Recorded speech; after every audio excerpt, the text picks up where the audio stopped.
நேற்று இதே நம்ம விபி ராக்கர் சேனலில் ஹைதராபாத்தில் நடந்த ஒரு சம்பவத்தை பற்றி பேசியிருந்தேன். அதுக்கு நிறைய பேர் கமெண்ட் போட்டிருந்தீங்க. அந்த கமெண்ட்டுக்கு விளக்கம் கொடுக்க தான் வந்திருக்கேன்.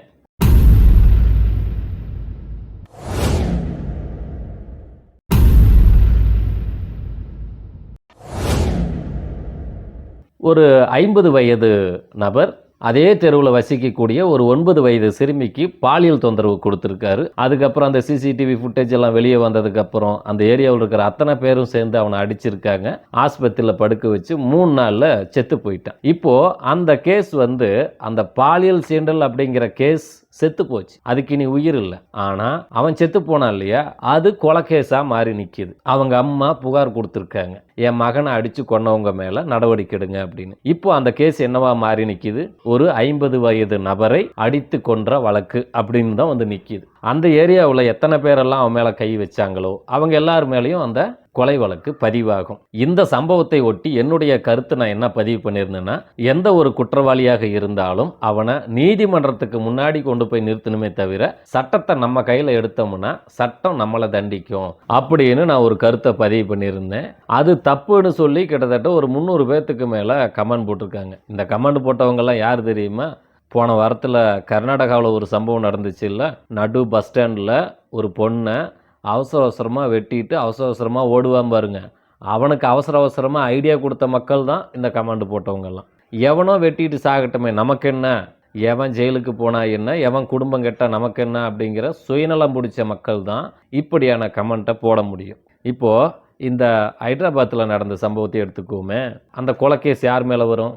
நீ கொன்னது நல்லவனா கெட்டவனா அப்படின்னு கேட்காது நீதிமன்றம். நீ ஒருத்தனை கொன்றிருக்கிற, அதுக்கு உனக்கு ஆயுள் தண்டனை அல்லது மரண தண்டனை, இதைத்தான் நீதிமன்றம் சொல்லுமே தவிர, சார் நான் நல்லவனை கொல்லல கெட்டவனை தான் கொன்னேன், அது பேர் கொலை இல்லை அப்படின்னு போய் நீதிமன்றத்தில் வாதாட முடியுமா? நீ ஒருத்தனை கொன்றிருக்க, அப்போது அது கொலைக்கேஸுக்கு என்ன தண்டனையோ அதை தான் கொடுக்கும். உங்களுக்கு மர்டர் மணிகண்டன் அப்படின்னு யாருன்னு தெரியுமா? வணக்கம், நான் மணிகண்டன் பேசுகிறேன். என்னோட குழந்தைக்கு உடம்பு சரியில்லாத காரணத்தால் மாண்புமிகு உயர்நீதிமன்றம் எனக்கு 15 நாள் பரோல் விடுப்பு கொடுத்தாங்க. இந்த 15 நாள் பரோல் விடுப்பில் நான் என்னோட தொலைஞ்சு போன அத்தனை சந்தோஷங்களையும் மீட்டெடுத்த மாதிரி எனக்கு ஒரு உணர்வு. சிறையிலேருந்து வெளியில் குடும்பத்து கூட இருக்கக்குள்ள தான் வாழ்க்கையோட அருமை எனக்கு என்னானே தெரியுது. குடும்ப தலைவனாக என் வாழ்க்கையை தொடங்கினேன். இத்தனை ஆண்டுகள் சிறையில் என் இளமையை தொலைத்ததை எண்ணி வெட்கி தலை குனிகிறேன். ஒரு நிமிடம் கோபத்தால் 27 ஆண்டுகள் சிறை தண்டனை, 1/4 நூற்றாண்டுகள் என் வாழ்க்கையில் காணாமல் போனது. வன்முறை என்றுமே ஒரு பிரச்சனைக்கு தீர்வாகாது, பகையும் தீராது. பகை என்பது ஒரு மனிதனுக்கு இழப்பை மட்டுமே தரும். இதை புரிந்து கொள்ள எனக்கு 27 ஆண்டுகள் தேவைப்பட்டது. எவ்வளவு பெரிய மாவீரனாக இருந்தாலும் அவனது வீரமும் ஒரு நாள் முற்று பெறும். கத்தியும் ரத்தமும் இளைஞர்களை சிறை கொட்டகைக்குள் தள்ளி இளமையை உணவாக எடுத்துக்கொள்ளும்.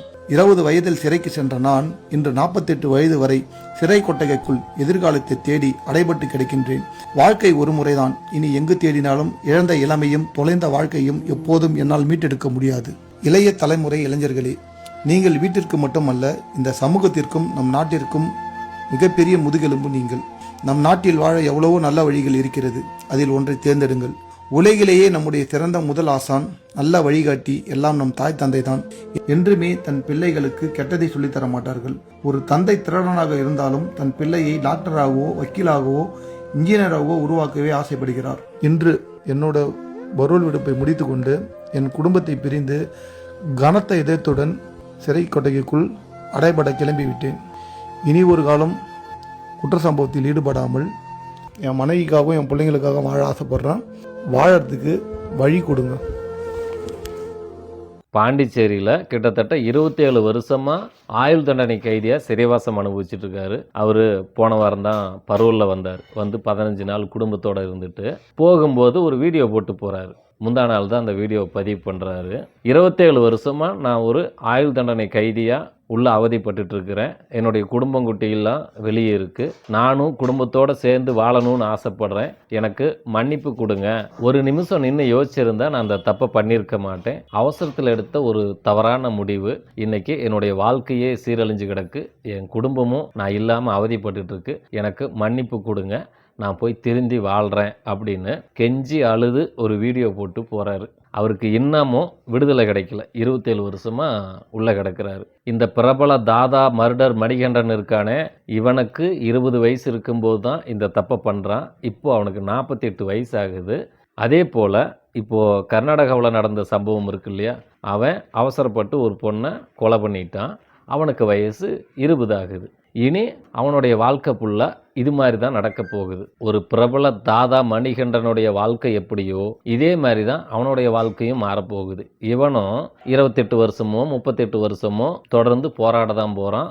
1998 நடந்த சம்பவத்துக்கு இன்னைக்கு வருத்தப்பட்டு வீடியோ பதிவு பண்ணிட்டு போகிறான் இந்த மணிகண்டன். 1998 இந்த மணிகண்டன் ஒரு கொலை பண்ணுறான். அப்போ அவனுக்கு வயசு 20. அதே மாதிரி தான் இப்போது கர்நாடகாவில் பஸ் ஸ்டாண்டில் ஒரு பொண்ணை வெட்டி கொன்னான் இல்லையா, அவனுடைய வயசு இப்போது 20. இன்னும் 27 வருஷம் கழித்து இந்த மணிகண்டன் எப்படி புலம்புனானோ அதே மாதிரி அந்த கொலைகாரன் புலம்புவான். இப்போது இவங்களையெல்லாம் தூண்டி விடுறது யார்? அவன் நினச்சா வேற ஒரு கல்யாணத்தை பண்ணிட்டு போயிருக்கலாம், வேற ஒரு பொண்ணை லவ் பண்ணி வேற வாழ்க்கை வாழ்ந்துருக்கலாம். ஆனால் கொன்று தான் தீருவேன், கொலை பண்ணியே தான் தீருவேன் அப்படின்னு ஒரு முடிவுக்கு வரான்னா, இந்த முடிவை எடுக்க வச்சது யார்? இவனுக்கு யார் இப்படி அறிவுறுத்தினது? அவனை தூண்டி விட்டது யார்? நீங்கள்லாம் தான். உங்களை மாதிரி ஆட்கள் தூண்டி விட்டதுனால தான் இன்றைக்கி அவன் ஒரு கொலையும் பண்ணிவிட்டு அவனுடைய வாழ்க்கையும் அழிச்சிக்கிட்டு இனி காலம் ஃபுல்லாக ஜெயில் கைதியாக வாழ போகிறான்.